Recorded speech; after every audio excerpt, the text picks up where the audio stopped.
La Bible en un an, le 3 octobre, le livre du prophète Zacharie, chapitre 1, verset 1, au chapitre 2, verset 4, le livre des psaumes, chapitre 75, verset 1 à 11, le livre des proverbes, chapitre 24, verset 30 à 34, l'épître de Paul aux Colossiens, chapitre 1, verset 24 au chapitre 2, verset 5. Le livre de Zacharie, chapitre 1. Le 8e mois, la 2e année du règne de Darius, la parole de l'Éternel fut adressée au prophète Zacharie, fils de Béréchia et petit-fils d'Iddo. L'Éternel a été très irrité contre vos ancêtres. Annonce-leur donc. Voici ce que dit l'Éternel, le Maître de l'univers. Revenez à moi, déclare l'Éternel, le Maître de l'univers, et je reviendrai à vous, dit l'Éternel, le Maître de l'univers. Ne soyez pas comme vos ancêtres, auxquels les premiers prophètes proclamaient « Voici ce que dit l'Éternel, le Maître de l'univers. Renoncez à vos mauvaises voies, à vos mauvaises actions. » Mais ils n'ont pas écouté, ils n'ont pas fait attention à moi, déclare l'Éternel. Vos ancêtres, où sont-ils? Et les prophètes, pouvaient-ils vivre éternellement? Cependant, mes paroles et mes prescriptions, dont j'avais chargé mes serviteurs les prophètes, n'ont-elles pas atteint vos ancêtres? Ils sont revenus à moi, et ils ont reconnu l'Éternel, le Maître de l'univers, nous a traités comme il avait décidé de le faire, conformément à notre conduite et à nos agissements. Le 24e jour du 11e mois, qui est le mois de Shebat, la 2e année du règne de Darius, la parole de l'Éternel fut adressée au prophète Zacharie, fils de Béréchia et petit-fils d'Iddo. J'ai eu une vision pendant la nuit. Un homme, monté sur un cheval roux, se tenait parmi des myrtes dans un creux.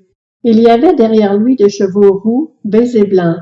J'ai dit, « Qui sont ces chevaux, mon Seigneur? » L'ange qui me parlait m'a dit, « Je vais te montrer qui sont ces chevaux. » L'homme qui se tenait parmi les myrtes a pris la parole et a dit, « Ce sont ceux que l'Éternel a envoyés pour parcourir la terre. » Ils se sont adressés à l'ange de l'Éternel, qui se tenait parmi les myrtes, et ont dit, « Nous avons parcouru la terre, et nous avons vu que toute la terre est tranquille, en paix. » Alors l'ange de l'Éternel a pris la parole et a dit, « Éternel, Maître de l'univers, jusqu'à quand refuseras-tu d'avoir compassion de Jérusalem et des villes de Juda, contre lesquelles tu es en colère depuis 70 ans? » L'Éternel a répondu par de bonnes paroles, par des paroles de consolation, à l'ange qui me parlait.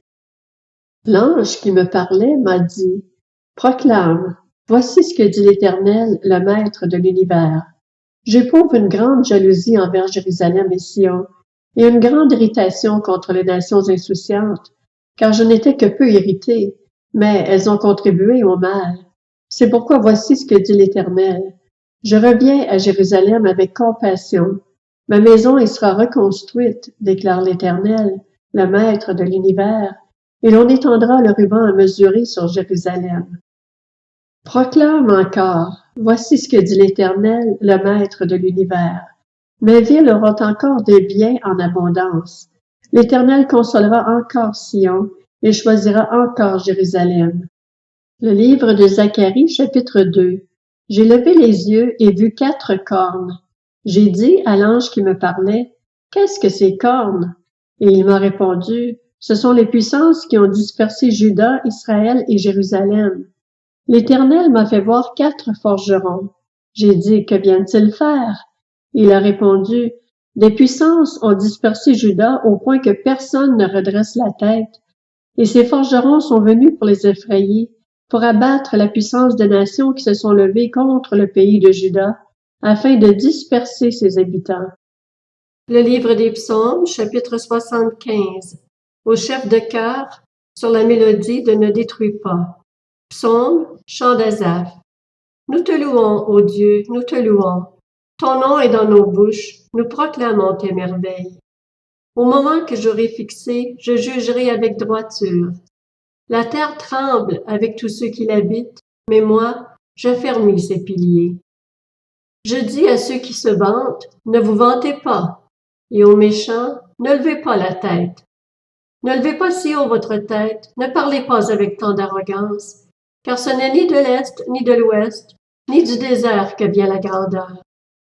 En effet, c'est Dieu qui juge. Il abaisse l'un et il élève l'autre. Il y a dans la main de l'Éternel une coupe où fermente un vin plein de liqueurs mêlées. Il en verse, et tous les méchants de la terre boivent. Il vide la coupe jusqu'à la lie. Quant à moi, je ne cesserai d'annoncer cela. Je chanterai en l'honneur du Dieu de Jacob. Je battrai toutes les forces des méchants, mais les forces du juste seront relevées. Le livre des Proverbes, chapitre 24. Je suis passé près du champ d'un paresseux, près de la vigne d'un homme dépourvu de bon sens. Les épines y poussaient partout, les ronces couvraient le sol, et son mur de pierre était écroulé. J'ai regardé bien attentivement et j'ai tiré instruction de ce que j'ai vu. Tu veux somnoler un peu, te reposer encore, juste te croiser les mains pour dormir? Voilà que la pauvreté te surprend comme un rôdeur, et la misère comme un homme armé. L'Épître aux Colossiens, chapitre 1er. Je me réjouis maintenant dans mes souffrances pour vous, et je supplie dans ma vie à ce qui manque aux peines infligées à Christ pour son corps, c'est-à-dire l'Église. C'est d'elle que je suis devenu le serviteur, conformément à la charge que Dieu m'a confiée pour vous. Annoncez pleinement la parole de Dieu, le mystère caché de tout temps et à toutes les générations, mais révélez maintenant à ses saints. En effet, Dieu a voulu leur faire connaître la glorieuse richesse de ce mystère parmi les non-juifs, c'est-à-dire Christ en vous, l'espérance de la gloire. C'est lui que nous annonçons, en avertissant et en instruisant toute personne en toute sagesse, afin de présenter à Dieu toute personne devenue adulte en Jésus-Christ. C'est à cela que je travaille en combattant avec sa force qui agit puissamment en moi. L'Épître aux Colossiens chapitre 2. Je veux, en effet, que vous sachiez à quel point il est grand le combat que je soutiens pour vous, pour ceux qui sont à la Odyssée et pour tous ceux qui n'ont jamais vu mon visage. Je combats ainsi afin que, unis dans l'amour, ils soient encouragés dans leur cœur et qu'ils soient enrichis d'une pleine intelligence pour connaître le mystère de Dieu, ainsi bien du Père que de Christ. C'est en lui que sont cachés tous les trésors de la sagesse et de la connaissance. Je dis cela afin que personne ne vous trompe par des discours séduisants. En effet, même si je suis absent de corps, je suis avec vous dans l'esprit. Et je vois avec joie le bon ordre qui règne parmi vous et la fermeté de votre foi en Christ.